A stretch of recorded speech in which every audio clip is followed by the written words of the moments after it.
Part 3, Amish lifestyle tayo mga sisi. Ayan, so dumayo uli kami doon sa kabilang lugar ng mga Amish So total nandito na rin lang kami sa community nila. Ay kami ay naggala-gala na. Sinamantala na namin ang pagkakataon.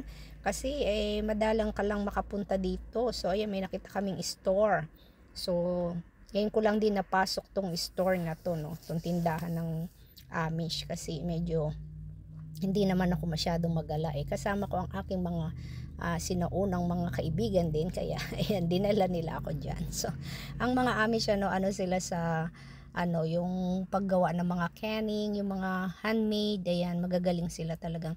Ayan ang nila, pati mga tinapay, ayan, kinakarir nila yan, talagang ginagawa nila yan sa lang, sa wood stove nila yan niluluto, mano-mano ang paggawa, talagang may handmade with love ang mga gawa-gawa nila. So ayan, meron din pala silang kandila akong nakita. So ayan, gel wax yung ginagamit nila dyan sa kandila nila. Ayan, meron pang kape na kandila na nakalagay sa wine. Ayun, iba-ibang klase siya. Kaya ko din gawin yan. Minsan gagawa din ako ng ganyan. So busy pa lang kasi ako sa aking mga bouquet-bouquet.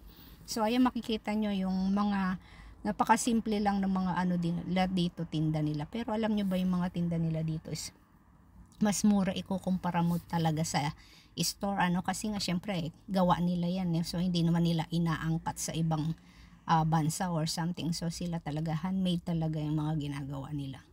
So hindi sila maluho, ang mga Amish hindi maluho. Sila, wala silang electricity, wala silang transportation. Yung sinauna talaga mga parang mga tao ang pamumuhay ng ganyan sana all na ganyan lang simple ang pamumuhay. Yung parang tuloy naalala ko nung kabataan ko ng mga kapanahunan natin, napakasimple lang ng pamumuhay. Hindi kagaya ngayon mga masyado na kasing high-tech, mga electronics, ayan, mga sako-sakong yung mga harina, bigas, ayan.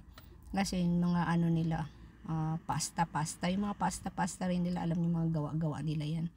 Pati yung mga canning, mga canned goods, ayan yan, gawa din nila yan.